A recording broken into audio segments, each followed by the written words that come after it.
I'm trying to reach the end zone. You think I'm kinda sweet and you wanna be friends though? It's cool though.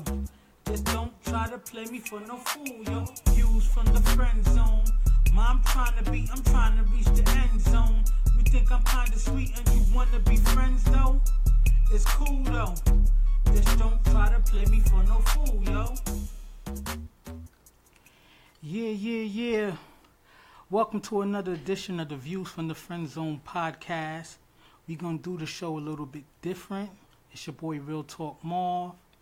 As you know, from time to time, life happens. So I'm going to conduct today's episode like a radio show, the Real Talk Marv Hour. And I'm going to go through the topics and really just have a dialogue with you guys. You know, hopefully some of you guys will jump on the live feed and, you know, have opinions to some of the topics that I discuss. Your boy Cliff Brock Banam, your boy Sensei, they had life events that happened, so you know they're out doing their thing. Shout out to them. They'll definitely be back on the next episode. We had interesting guests that were going to opine on some of the topics that I discussed, and they had an emergency. So I said, you know what, I'm not going to cancel the show last minute. I'm going to conduct it like a radio hour. For those who are sticking around and being patient, I appreciate it. And you know, we'll be back to the regular schedule format next week. But in show business, the show must go on. So I'm going to just discuss a couple of topics that I was going to discuss with my fellow guests and co-hosts, and still see if my particular perspective on these topics can, you know, still have an interesting dialogue, still have those who come to watch the video later or watch the video as we're doing it now. You could opine and see if you understand some of the things that I'm talking about. And you know, there was another week of interesting things happening, you know, all across the board. You know, on the sidebar, before I really get into the topics, you know what I'm saying, I want to give a shout out to the Yankees. They did their thing this year. You know, they kind of it was up 3-2, but then, you know, they still lost to Houston, and I'm proud of those boys because the expectations for them weren't as high as previous years, and they still made it really deep. So shout out to them. The Knicks are breaking my heart as usual, but you know what I'm saying, that's the plight of a Knicks fan. But I'm gonna get back into the topic, the regular schedule show, and the first topic I want to discuss is called My Black is Beautiful. And there was a couple of things that happened this week that kind of made me feel like I wanted to discuss My Black is Beautiful, because I feel like we're still going through image issues as far as, you know, how African American people are seen in the media, especially people who have darker skin. Now, this is not going to be me bashing lighter skinned people.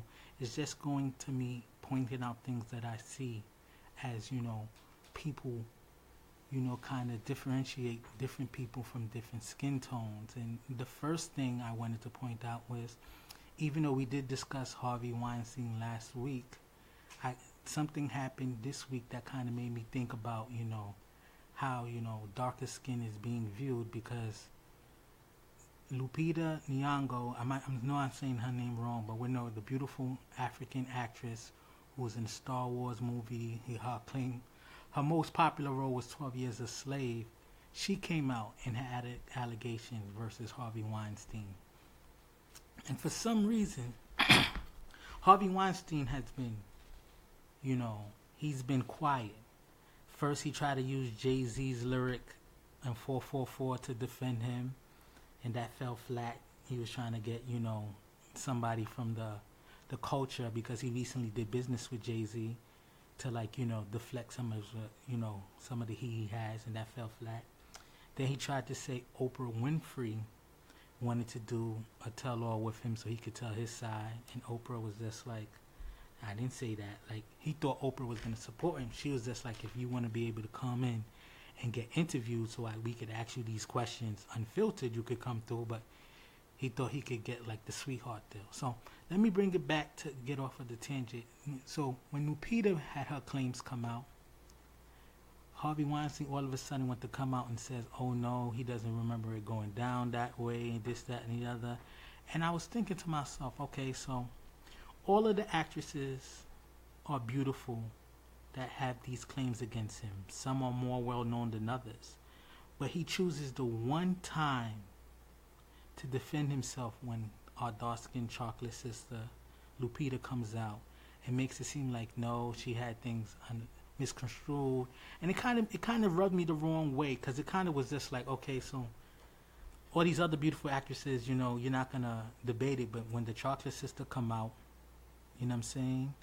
That's all of a sudden you develop the courage to talk about it, talk out against it. And I'm thinking to myself, why is it the dark-skinned beautiful woman? That's the one you have to be like, I'm not trying to claim that allegation's false, but all the other allegations was okay. And another instance that happened that kind of made me think like, wow, I need to discuss about, how dark skin is being viewed. There's a love and hip hop actress, if you want to call her an actress or entertainer, Hazel E, who like went in was saying, my mother always told me that dark-skinned people were going to be jealous of me, and all you mud monkeys need to fall back and, stop being jealous of me. And, if anybody follows that show and know how Hazel E looks, first of all, she's light-skinned, but she's definitely not the most attractive person in the world.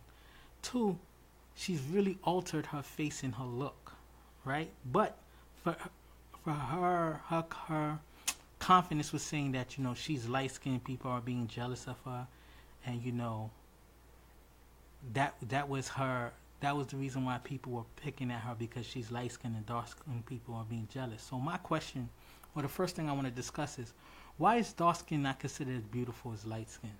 It seems that in our society, the light-skinned people or the light-skinned actors and actresses get pushed to the forefront, and it seems like, our dark-skinned actresses, models, whatever, form of entertainment seems to not get that claim to fame or that shine or that push that they need to get, I say it's very frustrating, and I want to know, like, what is the deep psychology behind it? Because even recently we've had an issue where Dove soap did an advertisement where,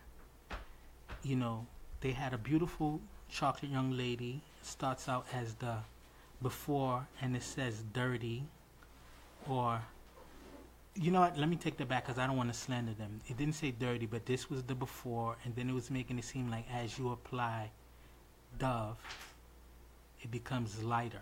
They had two instances. They had one back in 2011 where the before was like a dark-skinned woman, and then the after were like a lighter-skinned Latina and a white woman. And it's just like there's been history of dark being equated to dirty. Dark being equated is not as beautiful. And you would think in this day and age, with all the beautiful pigments that we see on a daily basis, why do we still have this mentality? Why are people still downplaying dark-skinned people? And why do we still push forward that, being bright is right? It bothers me because I feel a lot of actresses who have skills and have a lot of talent aren't given the same shine because of their dark skin. And I feel like, black is beautiful, dark is beautiful is something that we have to continue to tell ourselves, but why aren't we getting that national appeal, that national support of that segment? It really bothers me, How to Get Away with Murder, beautiful, strong actress, but I always hear comments of when people discuss the things that, her name is escaping me, but it'll come back to me. I'm always hearing how people say, she can act, but she looks crazy, or she's not beautiful. And I'm just like, why is she not beautiful? Because she have a darker skin tone. She doesn't have the quote unquote, she doesn't really wear the straight hair or her own hair. She actually wears wigs a lot of times. And it really bothers me that, we have to continue to fight to get that same notoriety. Another instance that I always discuss is how Serena Williams, as beautiful and as, sexy and attractive as that woman is, she's always equated to, like, her dark skin. They call her and her sisters monkeys. And they don't always do it up front. I kind of do it in a roundabout way sometimes, and it always bothers me. Like, why, even in our own community, do we not celebrate the dark skin? I see some models,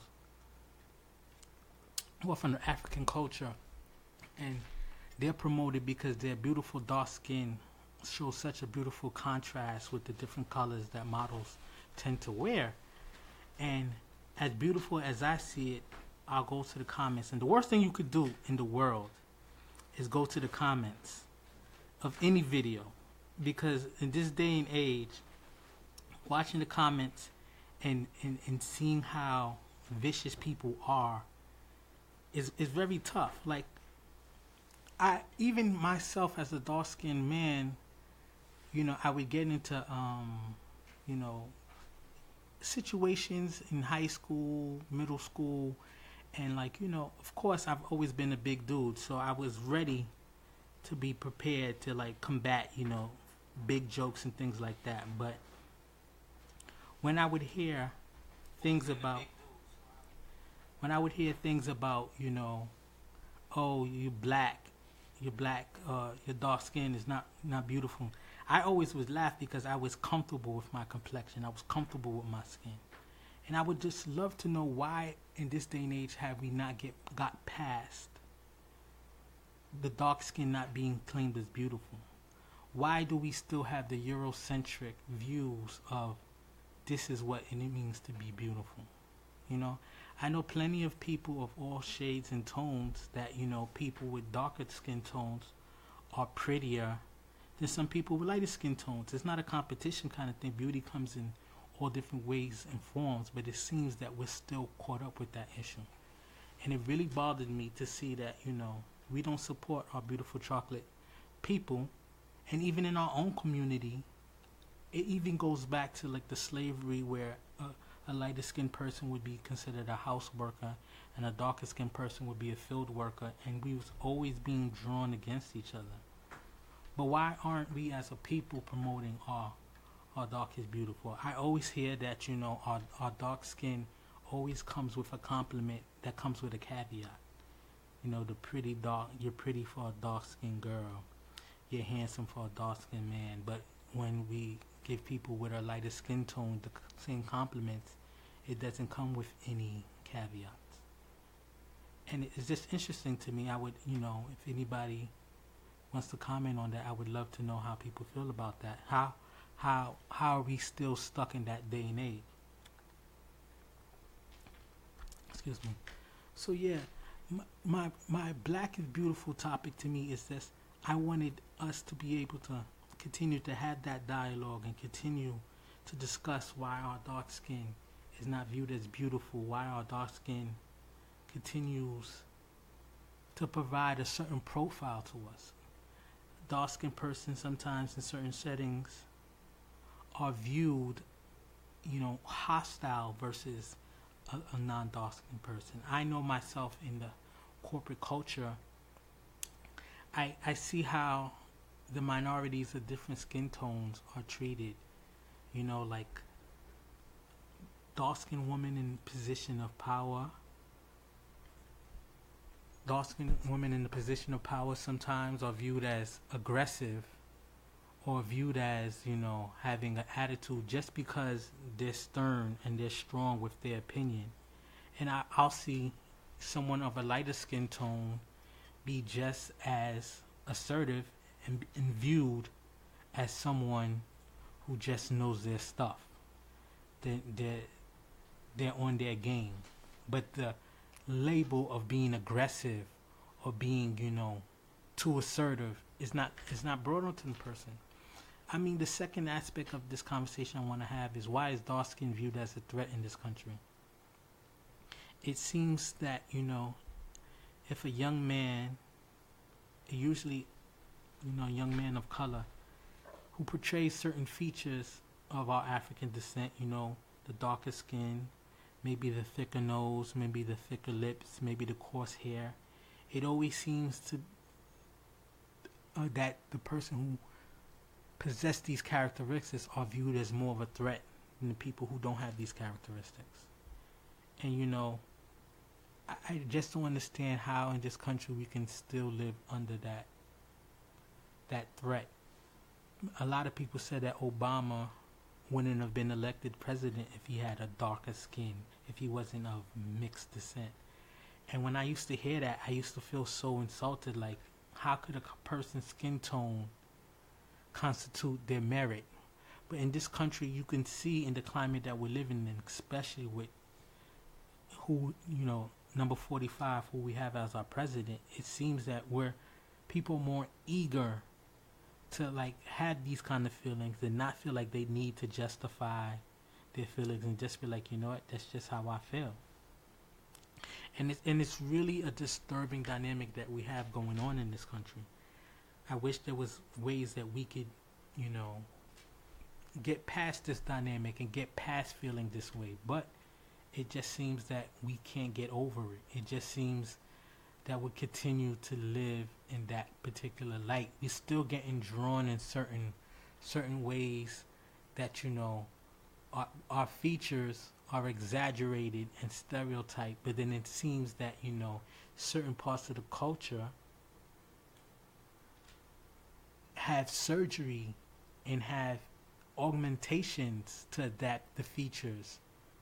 The dark-skinned woman may not be viewed as beautiful, but her thick lips sometimes are perpetuated from other cultures and are recognized as beautiful, but not beautiful on our chocolate system. Red bone, and I hate to do anything to further, separate the people. I've had, women say to me, I know I'm fine, I'm light skinned, and I'm just like, that was the first thing that they went to confirm their beauty. And to me, that's just like, you can be ugly and light skinned, you can be ugly and white, you could be gorgeous and dark skinned. You know what I'm saying? Why is the skin tone as beautiful as some very dark skin tones are, smooth, look like chocolate, look very appealing. And I know I'm one person, one perspective. I just don't understand the threat that people feel of the dark skinned man. Every time someone is cast and sketched as a villain, he portrays the traits of our African heritage. And to me, it bothers me. Like, what can we do as a people to change or improve our acceptance, right? Because we shouldn't have to change anything about our appearance. We shouldn't have to change any way on how we carry ourselves, especially if we're carrying ourselves in a professional demeanor. But what can we do to have others not just put us in a box, not just stereotype us, not just view our skin as armed and dangerous, I think a lot of times when we take the time out to articulate our thoughts and present beautiful projects of our creativity, of our intelligence, we're often met with the wow. That was so well put together, but I didn't expect it from that person. I myself recently was at a sporting event, and then just because of my presentation, now granted I was wearing a shirt and jeans and sneakers, that a non-minority seen me and was just like, oh wow, I didn't know you worked at the place that I work at. I would have never guessed it. And I'm thinking to myself, we're at a sporting event, so most of the times when you attend a sporting event, you're not necessarily suited and booted. Okay, it's during the week, so sometimes people do come to a sporting event dressed in their work attire. But if you're at a sporting event, a t-shirt, jeans, sneakers, are clothing that's appropriate for the event. But just because of my appearance, I was viewed as someone who couldn't be working where I was working. And then after we was having conversations and discussing, the natures of business and different things that go on, I seen the person develop a comfort with me and was like, happy to embrace me and have these conversations, and we was able to talk about other things, and it felt very familiar, but the initial introduction or the initial response of me was that, because of my appearance, they didn't think that I belonged at the place where I work at. I never discussed where I work at, but it's just a crazy dynamic that we have going on in this country, and I would love for us to get together and get past some of the ideologies, especially people outside of our community, because we have the own issues in our own community.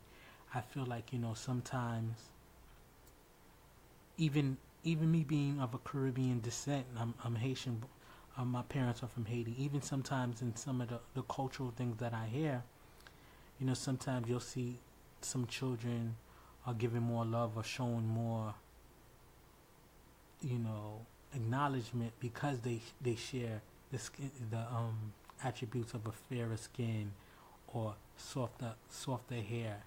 And to me, it's just, if we don't learn to develop different perspectives and shades of beauty, we'll never get past the stigmatism of our dark skin, our African traits being not beautiful, being of threat. The next topic I wanted to discuss is black men and masculinity.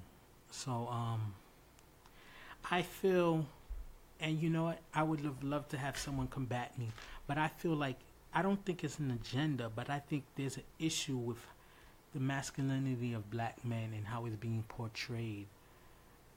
So many young men of color are doing things and carrying themselves in a manner that's, for lack of better words, lacking masculinity. Recently, we had a video that go viral of a young man who calls himself New Age Jerk Boy. It's a artist coming out of Florida. He shot a video of himself dancing in a wedding dress called Married to the Game, and the young man has his nails painted and is in a white wedding dress. And in part of the video, he puts an AK-47 in his mouth and he simulates performing oral sex on the gun. And the imagery is totally disturbing, but it appears that more and more men of color are choosing to carry themselves and express themselves in a way that lacks the masculinity that traditionally were brought up with. And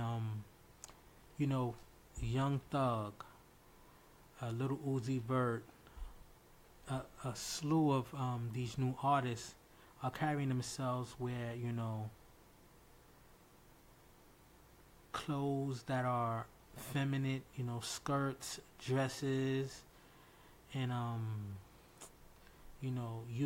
using language, oh, that's my baby, that's my boo, and it's not even signs of sexuality where these people are a homosexual or bisexual, and that's a lifestyle, and that would be totally fine, because if that's your lifestyle, that's who you are, I totally get it. I'm very supportive of living the life that you want to live, but I feel like the black men are using femininity as a promotional tool, as something to bring attention to themselves. And I'm just like, is it disturbing that this is a new form of marketing, or is it a sign of the time that masculinity in the population of people of color is like being diminished? It's a very disturbing trend. Even if we look at some other forms of entertainment, it seems like so many men of color have to portray themselves acting as women to be funny. And I get it, does it happen outside of our culture? Sure, it happens outside of our culture, but I feel like the rate that men parade in being, in women clothing and having woman persona, and to use that as being funny. I don't know. It just shows to me a lack of creativity. So many funny videos or videos of comedy of men, you know, acting like women and just using femininity as a form of comedy. I just don't get why is that such a go-to thing. All of our favorites, Martin, Eddie Murphy, all of those people have done those things. And, at the time, I laughed. And then I was just like, as I got older, I thought to myself, like, why is that even necessary? It seems that, or even Tyler Perry with his Medea, he's made a franchise. He's made a legacy, a dynasty, so many hundreds of millions of dollars being Medea.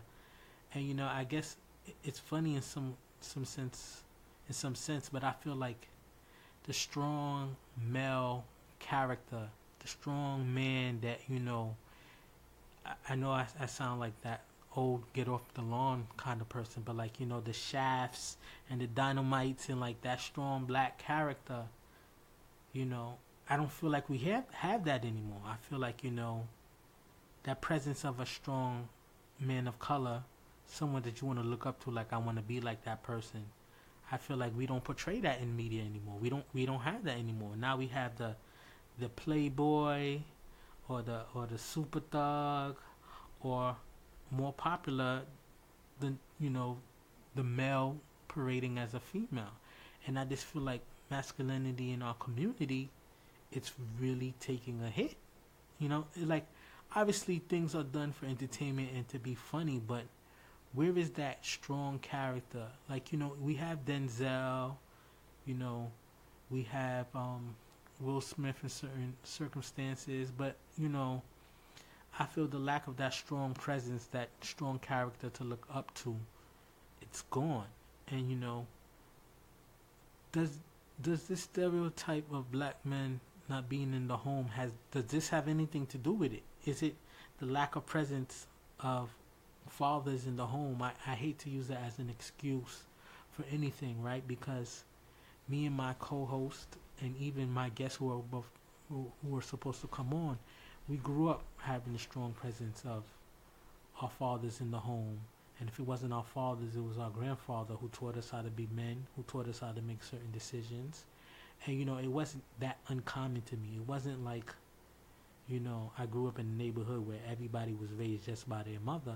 Did I see it? Of course I've seen it, but there was a presence of a lot of hard-working men who went out, worked every day, and showed us like this is what it takes to be successful, the hard work ethic. But I would be disingenuous if I didn't acknowledge that we do have a presence of men growing up without fathers, men growing up with father figures, and men having to figure out who are they going to choose as their mentor or as their idols. We have grown up with that lack of a presence. But has it got to the point where it's just like masculinity is foreign for these men? I mean, I don't think it's that far for men to find mentors in their communities, mentors at school, mentors in just in their activities, especially those who are involved in sports and other activities.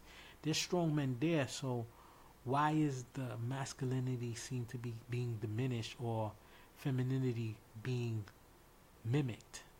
Can we really say that it's because there's no fathers there, that the young thugs and the new age jerk boys are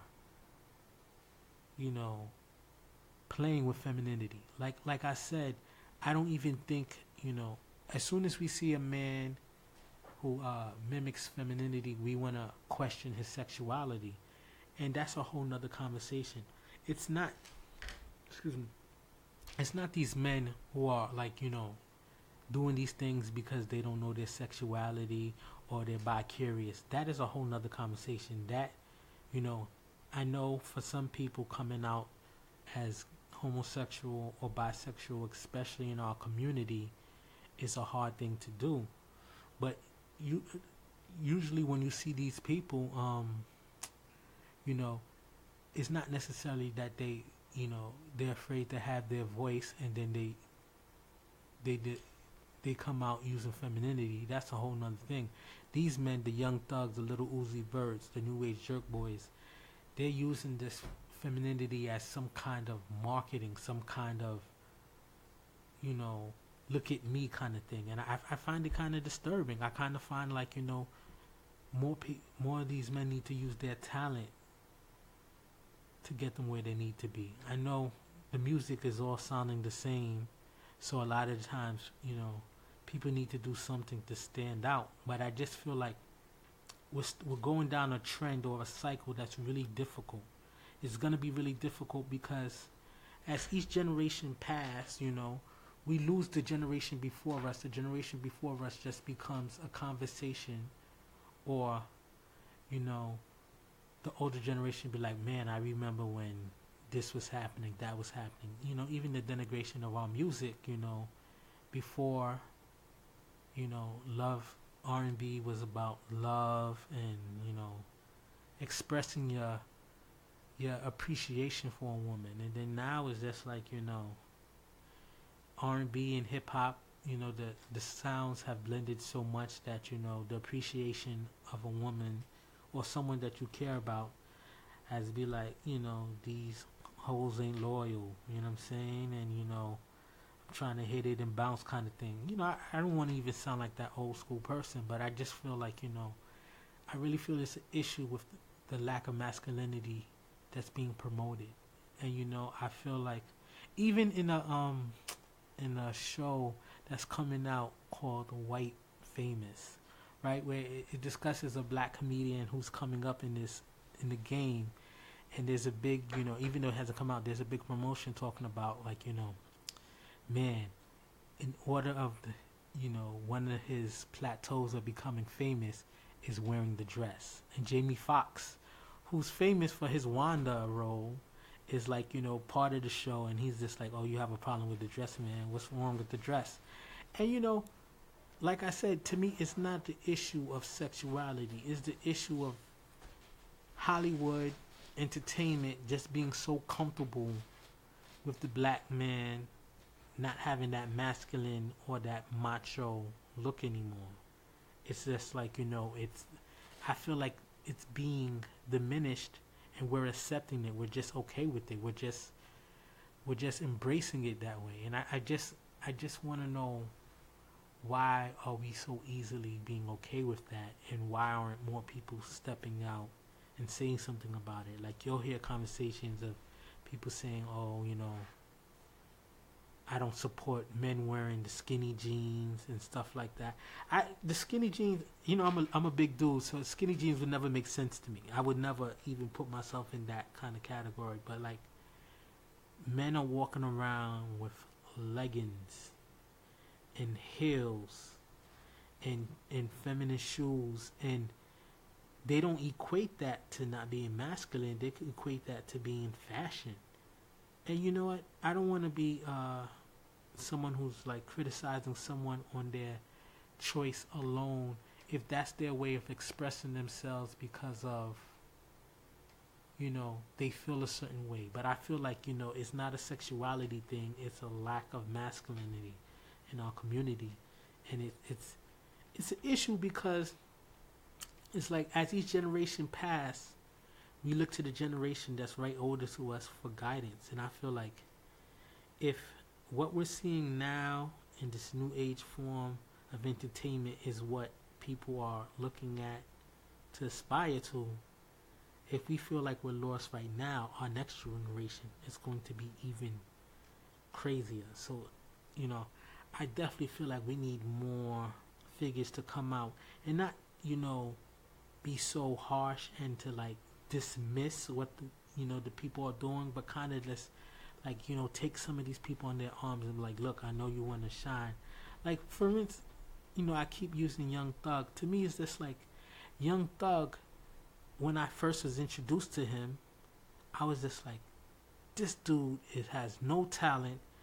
oh my gosh, he's horrible. I don't understand what he's saying. And it was just like, the old school growing up, late 80s, early 90s, being a fan of the music that way, how, how, okay, it was an over macho kind of mentality, but it was just how strong and how just like, man, there was a presence there. And then on top of that, there was intelligence in the music. Even when the music was addressing, the conditions of the neighborhood, or, drug dealing, things that aren't something that we need to promote. But there was a artistry to it. It was just like pictures were being painted.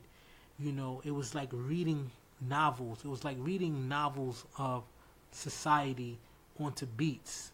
It was literally poetry. And then, so when I was introduced to Young Thug, I was just so dismissive of him because of the imagery. But then I told myself, like, look, you an old head now. You know what I'm saying? Anybody who's still holding on to that, anybody over the age of 30, hip hop is always going to be our child, our culture. So we're not going to easily let it go, and we're always going to have some kind of arguments with the transformation of where hip hop is going. But you got to also understand it's a new flavor out there. So I always tell myself, you know what? I can't just be like, expect for me to always hear Nas, Jay-Z, Big, Tupac, NWA, always to hear that kind of sound. So I always tell myself, open yourself up. So Young Thug came out.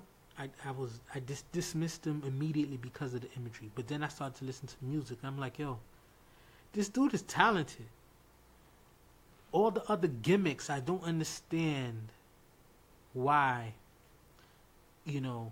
just for the popularity, so many people sell their image and let their image be tainted just so that they can, quote unquote, get on. It's tough because it's just like Young Thug, music wise, if you listen to his catalog, he's very melodic. Some of his music is kind of nice, but that attention grabbing dresses and calling other men his baby and his husband and stuff like that. And obviously you never know what someone's sexual orientation truly is unless you're involved with that person. But he has a beautiful fiance, baby mothers, and a lot of women in his life. So why does he try so hard to sell and he's a gang member, and you would think to yourself, like, he's not your stereotypical or prototypical gang member, and he promotes being so hardcore and so tough, but then uses his marketing platform as to be almost a cross-dresser. So I really don't get it. But I digress. Let me move on to the last topic. The last topic to me is lyricism and hip-hop. Is lyricism a lost art form? It's crazy because, I'm sounding like the old man, get off my lawn, but I really feel like it's such a wonderful thing to hear some of the new age artists who have lyricism, because it's just like, wow, I know the lyricism is still there. You have your J. Cole's, you have your Kendrick Lamar's, you have your Wale's, where it's just like, they're able to still have some form of artistry in their music while still being able to survive. But it's crazy that lyricism is considered whack nowadays. There's artists out here who's just like, oh, lyrics is for the 90s, bro, get over it. And I'm just like, dude, I'm not trying to be out here to give lessons in hip-hop, but like, hip-hop started out as like, there's pain going on, and people were putting out messages. And as the decades progressed, the messages changed, but it was still artistry. You still had to have a presence, have a mic presence. You still had to have wordplay. But now, you'll hear a whole song, and it's just like people are making rhymes with sound effects, And there's a popular video going around where an artist who's in the UK, he's at I think he's on Tim West show, and he was just like, and a boom boom scat, and his whole freestyle was just sound effects, and he felt like he was accomplishing something. And I'm thinking to myself, wow, where is the music going? You know, it's not about holding on to old ideologies. This is about knowing that, you know, the music had dual functions. Yes, the music made you move. Yes, the music made you feel good. Yes, the music allowed you to get past certain feelings that you was going through. You know, sometimes the music used to be soundtracks of, you know, the plight of our people. And obviously, you know, hip hop is no longer just, you know, the music or the art form of people of color. You know, a lot of people have adapted hip hop, and I'm cool with that, you know. And is there appropriation in hip hop? Of course there's appropriation, but everything that we people of color have started has been appropriated in some way, shape, or form. And we just have to get over it, you know what I'm saying? But that's not even the conversation, but it's just like the presence of lyrics. It's funny because the guests I was going to have, you know, they've done music as well, so I was going to have this conversation with them as far as the presence of lyricism. But it's just like, you know, they got on me because I like Kodak Black. I'm not Kodak Black, but Bodak Yellow from Cardi B. I said Kodak Black because, you know, that's who influenced the song. And they was just like, nah, they couldn't get over Cardi B's lack of lyricism. But to be honest with you, I don't know if my palette has been tainted because of what we got coming out. But Cardi B has bars on Bodak Yellow. You know what I'm saying? And you know, obviously she's talking about, you know, Christian Louis Vuitton shoes and floss and flashing and stuff like that. But her wordplay is clever a lot in the song. And I give her props for that. You know, we know where Cardi B's coming from. Cardi B being, you know, internet famous and being a former stripper, this and the other. But she takes dedication into her craft. I've listened to both of her mixtapes, and I've really liked some of the songs. She's not Lauryn Hill by no means. To me, she's not even Remy Ma or Nicki Minaj. You know what I'm saying? A lot of people be like, oh, Nicki Minaj. Nicki Minaj plays with pop. Nicki Minaj puts out music to have fun with, but don't get it twisted. Nicki Minaj can spit, and I know some people are saying since she's moved on from Safari, her music hasn't been that good, but I just think sometimes life, you know, affects people's art. With Nicki, you know, she got her brother with the whole child molestation thing, breakups with Meek Mills and all kind of other things. So beef with Remy Ma. Sometimes too much of the life affects the music. But I don't care what anyone says. Nicki Minaj is a lyricist. There was times where she's on, you know, Monster. She's on a track with Jay-Z and Kanye West. And you can't tell me that she didn't embody both of those artists. But I digress. You know, I want to say also, with discussing lyricism in hip-hop, the commercialization of hip-hop killed the message, right? Because so music is a hustle now. Music is not necessarily just expression anymore, you know? People be like, yo, I made that trap because I was trying to get radio spins. I made that trap because this is what people want to hear. And a lot of times people, you know, criticize like, oh, you know, since the music moved away from the Northeast and now it's Southern dominated, that, you know, oh, that killed lyricism. No, because you can still be lyrical and melodic. I think what people confuse is that, you know, we've moved more to a melodic sound versus, you know, the presence of this vocal appreciation. So, like, for instance, the Migos. I like the Migos. Sometimes you listen to the Migos lyrics, and it's just like, that was pretty tough. But the whole melody that everyone is using, you know, it is what's catchy. So what a lot of people are saying that, you know, just the whole melodic flow is the only presence we have in music. There's lyricism. Like, the reason why I appreciate Kendrick Lamar so much is Kendrick Lamar spits lyrics and still have the melodic presence that people still want to hear, you know? So I do believe the commercialization of music has killed lyrics in hip hop because people don't want to spend time to like have to analyze what's being said. Before, it was a time where you listened to music and it was just like you was trying to be like, decipher the little jewels that are being dropped. Now we give you 2 minutes and 30 seconds to make us move. If you don't, it tosses you to the side. And it's a very difficult thing to accept as someone who loves music, because it's like, we always take what we were taught and, improve upon it. You know what I'm saying? Like, I always think of, in the transition of music of like Rakim, KRS-One, I'm probably missing some other people of the older ages.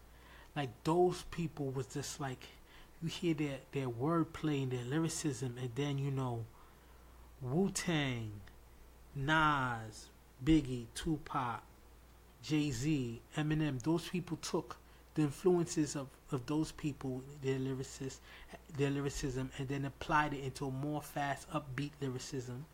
And it's just like, wow, you would think that our next generation, who are supposed to have more exposure to things like the internet that allows you to be more educated, allow you to have more proof of concepts, to make lyricism was supposed to go to somewhere next level. You know what I'm saying? Kendrick Lamar is doing that, Logic, some of these artists are doing that, but I just feel like there's a laziness because people are trying to use music as their new product to push. So the hustle of music, let me just get it out. Let me just make people feel good about it. Like, no one puts out albums anymore that you play it, you put it away, and you bring it back out in a year or two. That's a gone segment. Like right now, last couple of days, I've been rocking out to Lauryn Hill's first album. You know what I'm saying? And hearing it and just like, wow. Just, the mixture of emotion and lyricism and presence.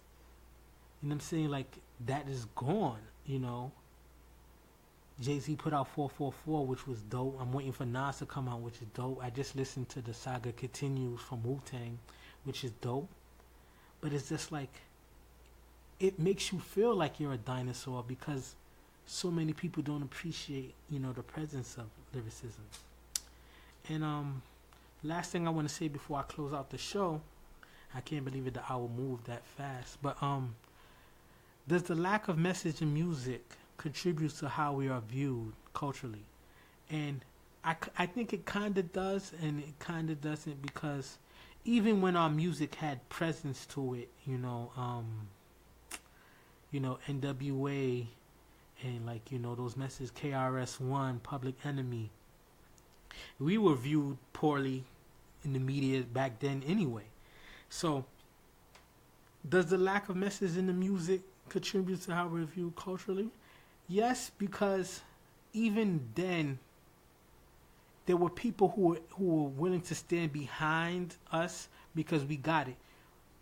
It wasn't mass appeal. So when Middle America didn't understand the messages being put out there, it was just scary to people. But now, since we've had 30 years, almost 40 years to get used to hip-hop, people was just understanding that it was an art form. There was music to it. But now,